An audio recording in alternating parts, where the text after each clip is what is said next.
박수로 격려하겠습니다. 금요 성령 기도에 오신 성도님들을 주님의 이름으로 환영합니다. 우리가 2월에 한번 했고 또 그동안 2달 동안 못했습니다. 오늘 이렇게 또 5월 1일 또 5월 첫 금요일을 맞이해서 또 성령 기도회로 모였습니다. 우리 옆에 계신 분과 한번 인사하겠습니다. 뜨겁게 서로 사랑합시다로 인사하겠습니다. 뜨겁게 서로 사랑합시다. 네, 잘 오셨습니다. 주의 이름으로 모인 이곳에 성령의 은혜와 능력이 함께 하심을 믿으시기를 바랍니다. 주의 영이 계신 곳에 자유함이 있습니다. 그래서 오늘 말씀 듣고 기도할 때 성령 안에서 자유함으로 기도하십시오. 그리고 기도하지 않는 한 민족보다 기도하는 사람이 더 강하다는 것을 아십시오. 그래서 오늘 우리가 또 교회를 위하여 기도하고 민족을 위해서 기도할 때에 또 주의 이름으로 모인 이곳에 성령께서 함께 하시는 줄 믿습니다. 오늘은 소아시아의 두 번째 교회 서머나 교회입니다. 서머나는 에베소에서 북쪽으로 56km 떨어진 곳에 위치한 항구 도시입니다.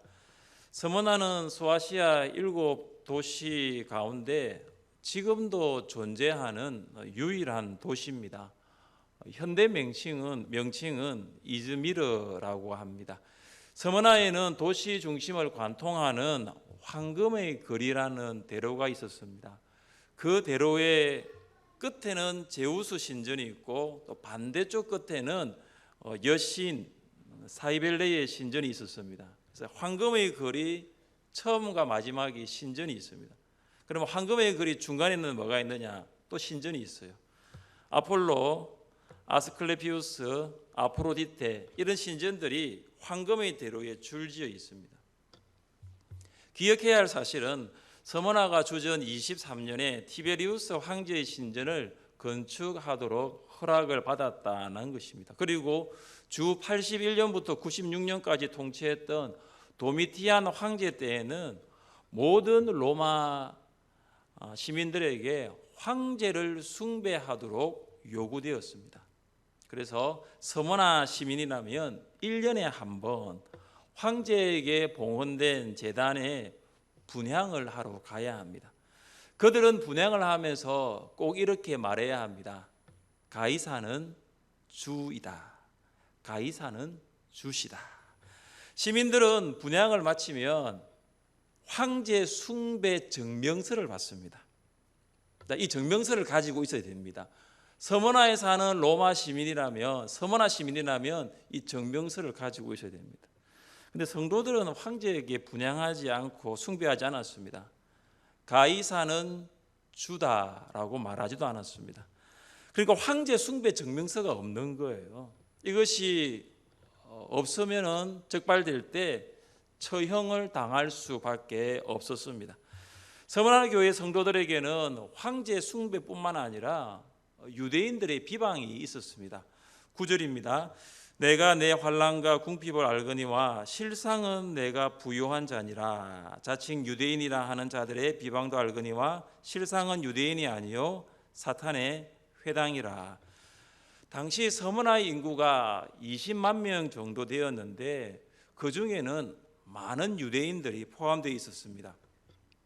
유대인들 가운데서는 서머나에서 유력한 위치에 오른 자들도 많았습니다. 그들은 기독교를 박해하고 성도들을 비방했습니다. 유대인들은 황제 숭배를 주도하는 불신자들과 긴밀한 관계를 맺었습니다. 유대인들은 이런 말로 비방을 했습니다. 기독교는 로마를 대적하는 로마의 역적입니다. 기독교인들은 가이사를 주라고 하지 않고 예수님을 주라고 합니다. 그들은 결코 가이사에게 충성을 하지 않습니다. 본문 9절에는 유대인의 회당으로 말하지 않고 사탄의 회당이라고 기록되어 있습니다. 왜 유대인들은 사탄의 회당이 되었을까요? 유대인들이 사탄이 하였던 똑같은 일을 하였기 때문입니다. 사탄은 거짓말의 명수입니다. 사탄은 우리의 조상 아담과 하와에게 거짓말을 하여 죄를 짓게 하였습니다. 거짓말을 만드는 유대인, 거짓말을 퍼뜨리는 유대인은 사탄의 회당입니다. 예수님은 아브라함의 자손이고 하나님의 선민이라고 자랑하던 유대인들에게 무엇이라고 말했습니까? 너희는 너희 아비 마귀에게서 났으니 너희 아비의 욕심대로 너희도 행하고자 하느니라. 그는 처음부터 살인한 자요 진리가 그 속에 없으므로 진리에 서지 못하고 거짓을 말할 때마다 제 것으로 말하나니 이는 그가 거짓말쟁이요 거짓의 아비가 되었습니다. 예수님은 아브라함의 자손이라고 자랑하던 유대인들에게 뭐라고 합니까? 마귀의 자식이라고 합니다. 유대인들은 마귀가 했던 일과 같은 일을 하고 있기 때문입니다. 어떤 일이죠? 진리를 말하지 않습니다. 거짓을 말합니다. 그들은 나는 마귀의 자식이라고 아니라고 말할지 모르지만 똑같은 마귀가 했던 일과 똑같은 거짓말을 하고 있는 것입니다. 지금도 사탄은 사람들에게 거짓말을 하게 함으로 성도들을 비방하게 하고 교회를 박해합니다. 진실이 아니라 거짓말하는 사람들이 모인 곳은 사탄의 회당이 될 수 있습니다. 성도들을 비방하고 교회를 박해하는 사람들의 모임은 사탄의 회당이라고 볼 수 있습니다. 교인이라 하더라도 말씀과 성령으로 깨어있지 않으면 사탄의 회당이 될 수 있습니다. 유대인들이 아브라함의 자손이라고 자랑하듯 교회를 오래 다닌 것이 자랑이라고 생각하면 사탄의 회당이 될 수 있습니다. 예수님을 유일한 구원자와 주님으로 영접하여 중생하지 아니하고 명목상 이름만 교인으로 있다면 사탄의 회당이 될 수 있습니다. 여기 있는 우리들 중 어느 누구도 사탄의 회당이 되지 않는다라고 자신 있게 말할 수 없습니다. 목사도 중직자도 그 어느 누구도 말씀과 성령 안에서 살지 아니하면 사탄의 회당이 될 수 있습니다. 그래서 우리는 날마다 말씀과 성령 안에서 깨어 있어야 합니다. 믿음에서 미끄러지고 넘어질까 조심해야 합니다. 서 있을 때 넘어지지 않도록, 교만하지 않도록 겸손해야 합니다. 유대인들로부터 비방을 받은 서머나 교회 성도들은 궁핍 가운데 있었습니다. 서머나가 아까 항구 도시라고 했죠. 이 서머나하고 연결된 강이 하나가 있는데 허무스 강입니다. 이 허무스 강을 따라가면은 그러니까 많은 그 도시에 있는 물류들이 이 허무스 강을 따라옵니다. 허무스 강을 따라서 이제 서머나에 도착하면 서머나 항구를 통하여 다른 지역으로 물건들이 운송되어집니다. 그러니까 이 서머나라는 곳은 이 육로와 이 해로를 연결하는 지점에 있습니다. 그래서 무역이 참 번창했습니다. 그래서 잘 사는 도시가 서머나입니다. 그리고 학문, 특히 과학과 의술이 굉장히 발달한 부유한 도시입니다. 서머나에서 뭐는 유향이라는 뜻입니다. 그래서 서머나는 향료 수출 도시로 매우 유명했습니다. 그런데 서머나 교회 성도들은 궁핍 가운데 있었습니다. 물질적으로 궁핍했습니다. 부유한 도시에 사는 성도들이 궁핍하였습니다.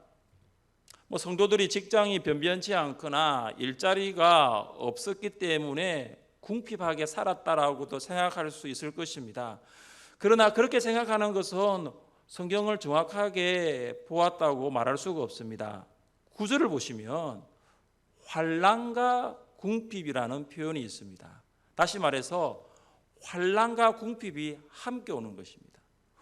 부유한 도시에 살았던 서머나 교회 성도들이 왜 궁핍했습니까? 환난을 당했기 때문입니다. 환난의 주체는 유대인이었고 출처는 사탄의 회당이었습니다. 황제 숭배를 지지하는 이방인 집단보다 기독교와 성도들을 강력하게 박해하였던 곳은 유대인 집단이었습니다. 유대인들로부터 거짓말을 들은 불신자들은 성도들을 박해하였고 유대인들도 직간접적으로 성도들을 박해한 것입니다. 히브리서 저자는 초대교회 성도들이 받았던 물질적인 궁핍에 대하여 이렇게 기록했습니다. 너희가 갇힌 자를 동정하고 너희 소유를 빼앗기는 것도 기쁘게 당한 것은 더 낫고 영구한 소유가 있는 줄 알미라. 초대교회 성도들은 집을 빼앗기기도 하고 직장을 잃기도 하였습니다. 그들은 신앙 때문에 경제적인 제재를 받았고 경제적인 손실을 당했습니다. 그들은 신앙과 소유 중에 하나를 선택할 수밖에 없는 상황이라면 소유가 아니라 신앙을 선택했습니다. 서문화교회 성도들은 신앙 때문에 그렇게 잘 나가던 서문화 무역회사에서 퇴사할 수밖에 없었습니다. 왜요? 황제 숭배 증명서를 가지고 있지 않으니까요. 서문화 과학연구소와 서문화 종합병원에서 더 이상 일할 수가 없었습니다. 왜 그럴까요? 황제에게 분양하지 않으실까요? 유대인들은 거짓말로 비방하였고 불신자들은 황제 숭배 증명서를 제출하지 않는 성도들을 더 이상 고용할 수가 없었습니다. 그래서 성도들이 경제적으로 궁핍했습니다. 그래서 성도들이 물질적으로 궁핍했던 거예요. 서문화 같이 그 잘 사는 도시에서, 물질이 풍요한 도시에서 서문화 교회 성도들은 궁핍했습니다. 서문화 교회 성도들이 예수님을 믿지 않았더라면 궁핍하지 않을 수 있습니다. 그들이 다른 이웃과 같이 로마 황제에게 분양을 했더라면 물질적으로 힘들지 않았을 수 있습니다. 성도들이 다니는 회사에 황제 숭배 증명서만 제출하였더라면 그들은 물질적으로 어려움을 겪지 않을 수 있었습니다. 예수님은 이런 서문화 교회를 어떻게 보고 계십니까? 실상은 내가 부유한 자니라. 예수님께서 보신 서문화 교회의 실상은 가난한 교회가 아니라 부유한 교회였습니다. 예수님께서는 유대인들과 불신자들의 박해를 통하여 경제적으로 물질적으로 궁핍하게 된 서문화 교회를 향해서 너희 교회는 가난한 교회가 아니라 실상은 내가 부유한 자니라, 부유한 교회라고 말씀하셨습니다. 사람과 세상의 시각보다 더 중요한 것이 있습니다. 그것은 주님의 시각입니다. 사람과 세상의 평가보다 더 중요한 것이 있습니다. 그것은 주님의 평가입니다. 사람과 세상은 겉만 봐요. 겉보고 평가하는 거죠. 예수님은 겉이 아니라 속을 보십니다. 속을 보고 평가하시는 거예요. 서문화 교회의 겉은 가난한 교회였고 궁핍한 교회였어요. 그러나 속은 부유한 교회였습니다. 서문화 교회는 외적으로 가난하였지만 영적으로는 부유하였습니다. 서문화 교회와 정반대되는 교회가 있습니다. 라오디게아 교회입니다. 내가 말하기를 나는 부자라, 부유하여 부족한 것이 없다 하나 내 공고한 것과 가련한 것과 가난한 것과 눈먼 것과 벌거벗은 것을 알지 못하는도다. 라오디게아 교회는 이야기합니다. 우리 교회는 부유한 교회입니다. 우리 교회는 풍요로운 교회입니다. 부족한 것이 없습니다. 그러나 예수님께서 라오디게아 교회를 보시고 내린 평가는 무엇입니까? 공고한 교회요, 가련한 교회요, 가난한 교회요, 눈멀고 벌거벗은 교회라고 말씀하십니다. 그런데 이것보다 더 심각한 것은 라오디게아 교회가 영적으로 궁핍한 상태를 직시하지 못하고 있었다라는 것입니다. 라오디게아 교회는 외적으로 부유하면 영적으로 부유할 것이라고 생각했던 것입니다. 그렇지가 않습니다. 결코 그렇지 않습니다. 외적으로 부유하다고 내적으로 부유하지 않고 외적으로 궁핍하다고 내적으로 궁핍하지가 않습니다. 참된 부는 외적인 경제적인 부가 아닙니다. 참된 부는 하나님에 대한 신앙적인 부입니다. 성경은 그것을 분명히 말하고 있습니다. 우리 함께 읽어보겠습니다. 내가 이 세대에서 부한 자들을 명하여 마음을 높이지 말고 정함이 없는 재물에 소망을 두지 말고 오직 우리에게 모든 것을 후히 주사 누리게 하시는 하나님께 두며. 아멘. 우리의 마음을 두어야 할 것은 정함이 없는 재물이 아니라는 거예요. 정함이 없는 재물에 우리의 마음을 두어서는 안 된다는 거죠. 재물은 절대적으로 불확실합니다. 재물은 우리에게 모든 것을 줄 수가 없습니다. 그러나 우리의 마음을 둬야 할 것은 재물이 아니고 하나님입니다.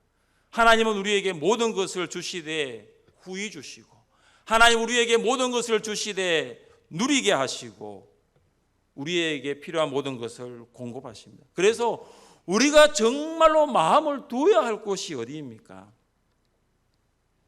결혼과 주식의 공통점이 있다고 합니다.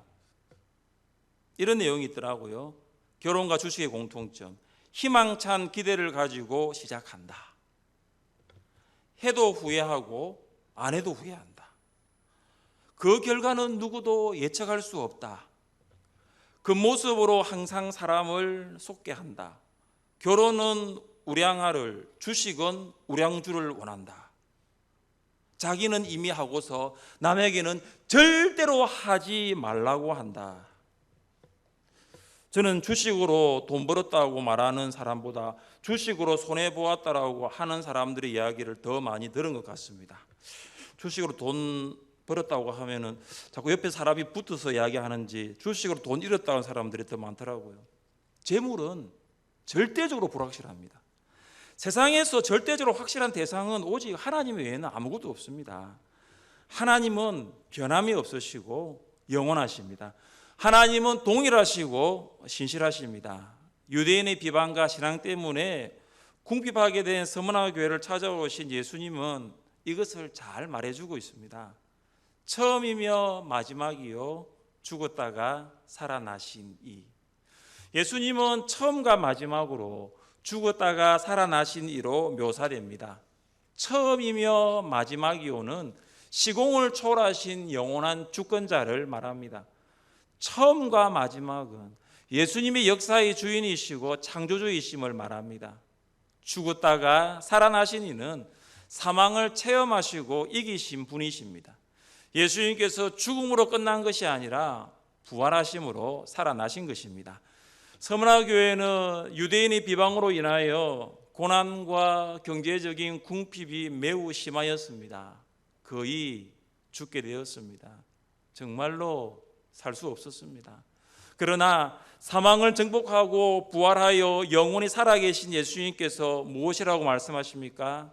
내가 내 환난과 궁핍을 알거니와.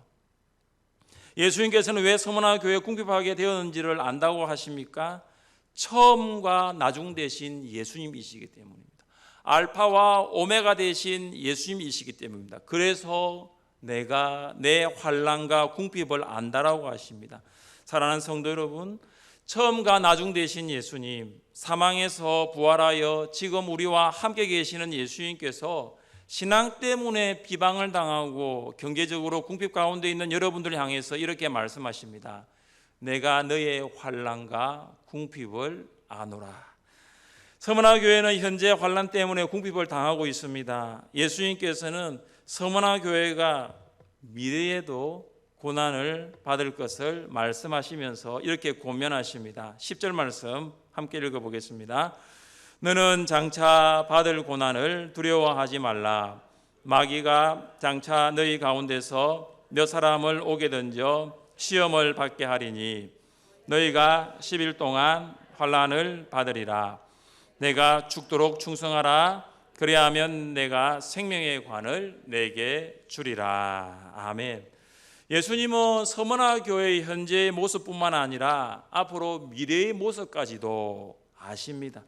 예수님이 이렇게 아시는 것은 처음과 마지막 알파와 오메가 되시기 때문입니다. 예수님은 마귀가 서머나 교회의 몇 사람을 오게 던져 시험을 받게 할 것이라고 예고하십니다. 마귀는 서머나 교회의 성도 중 일부를 오게 던져 넣을 것입니다. 마귀는 신체적인 고통을 가하여 신앙을 포기하도록 만들 것입니다. 서머나 교회 성도들을 오게 넣고 신체적인 고통을 가하는 주체는 비방하는 유대인들과 황제 숭배를 강요하는 로마 당국일 것입니다. 그러나 그들의 배후에는 마귀가 있다는 것을 놓치지 말아야 합니다. 서머나 교인들뿐만 아니라 베드로, 야고보, 바울도 옥에 갇혔습니다. 바울은 로마 감옥에서 성도들에게 무엇을 고면하였습니까? 함께 읽겠습니다. 우리의 씨름은 혈과 육을 상대하는 것이 아니요 통치자들과 권세들과 이 어둠의 세상 주관자들과 하늘에 있는 악의 영들을 상대함이라. 바울은 자기를 감옥에 넣고 신체적으로 고통을 가하는 주체가 로마 황제나 로마 군인이라고 말하지 않습니다. 로마 황제와 군인들의 배후에 통치자들과 권세자들과 이 어둠의 세상 주관자들, 하늘에 있는 악의 영들, 마귀가 있다는 것을 알았던 것입니다. 혈과 육을 가진 사람이 영적 전투의 대상이 될 수 없습니다. 불신 부모, 불신 배우자, 불신 자녀, 불신 직장 상사는 결코 영적 전투의 대상이 아닙니다. 그들의 배후에, 그들의 뒤에 마귀가 매우 정확하게 있고 또 마귀가 그들을 통해서 역사한다는 것을 우리는 기억해야 합니다. 예수님은 서머나 교회에게 두 가지를 명령합니다. 고난을 두려워하지 말라, 그리고 죽도록 충성하라입니다. 서머나 교회 성도들은 고난을 두려워하지 말아야 합니다.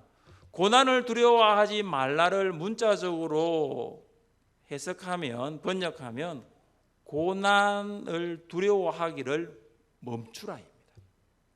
서머나 교회 성도들은 현재의 고난뿐만 아니라 앞으로 미래에 닥쳐올 고난을 생각하면서 두려워하고 있었습니다.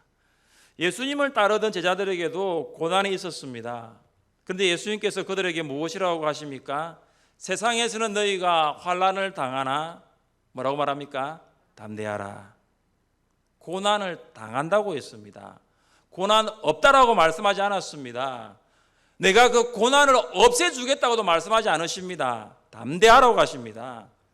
예수님을 따르는 제자들, 예수님을 따르는 성도들에게는 반드시 고난이 있다는 것입니다. 예수님께서도 제자들에게 고난을 당한다고 했습니다. 예수님께서 고난을 당하신 것처럼 예수님을 따르는 자들에게도 고난이 있습니다. 고난을 당합니다. 고난이 기다리고 있습니다. 고난을 두려워하지 말아야 합니다. 고난을 두려워하고 있다면 그 두려움에서 멈추어야 합니다. 고난을 당하지만 담대해야 합니다. 바울은 에베소 교회 장로들에게 인사를 한 후 예루살렘으로 갔습니다. 바울의 고백을 들어보십시오. 오직 성령이 각 성에서 내게 증언하여 결박과 환난이 나를 기다린다 하시나 내가 달려갈 길과 주 예수께 받은 사명 곧 하나님의 은혜의 복음을 증언하는 일을 마치려 하면은 나의 생명조차 조금도 귀한 것으로 여기지 아니하노라. 바울의 고백을 보십시오. 결박과 환난이 기다린다는 것을 알았어요. 그걸 피하지 않았습니다. 바울은 하나님의 은혜의 복음을 전하는 일에는 반드시 환난이 있다는 것을 알았어요. 그러나 그 환난을 피해 도망가지 않았습니다. 다윗의 고백을 들어보십시오. 내가 사망의 엄침한 골짜기로 다닐지라도 해를 두려워하지 않을 것은 주께서 나와 함께 하심이라. 주의 지팡이와 막대기가 나를 안위하시나이다. 골짜기를 지나간다고 했습니다. 여호와는 나의 빛이요 나의 구원이시니 내가 누구를 두려워하리요. 여호와는 내 생명의 능력이시니 내가 누구를 무서워하리요. 사랑하는 성도 여러분, 여러분 예수님 믿습니까? 예수를 믿는 성도라면 반드시 고난받을 각오해야 합니다. 예수를 믿는 성도라면, 예수님을 따르는 성도라면 고난은 당하게 되어 있어요. 고난 피하지 마십시오. 고난을 두려워하지 마십시오. 하나님께서 여러분과 함께 하심을 믿으십시오. 예수님께서 서머나 교회에게 말씀하십니다. 내가 죽도록 충성하라. 그리하면 내가 생명의 관을 내게 주리라. 충성은 믿음과 같은 어원을 가지고 있습니다. 충성은 믿음을 넘어 믿음이 꽉 찬 것을 말합니다. 충성은 믿을 만한 것입니다. 충성은 다른 말로 주님을 향한 신앙의 절개입니다. 한 신하는 두 왕을 섬기지 않습니다. 한 신하는 두 군주를 섬기지 않습니다. 성도는 하나님과 세상을 섬기지 않습니다. 죽도록 충성하라는 것은 비방과 환난 가운데서도 신앙의 절기를 지키라는 거예요. 죽도록 충성하라는 것은 옥에 갇혀 생명의 위협을 받더라도 생명 걸고 목숨 걸고 신앙의 절기를 지키라는 거예요. 죽음 앞에서도 주님을 향한 일편단심, 그 신의를 지키라는 것입니다. 서문화 교회는 정말로 죽도록 충성한 교회였을까요? 서문화 교회를 섬겼던 폴리갑이 있습니다.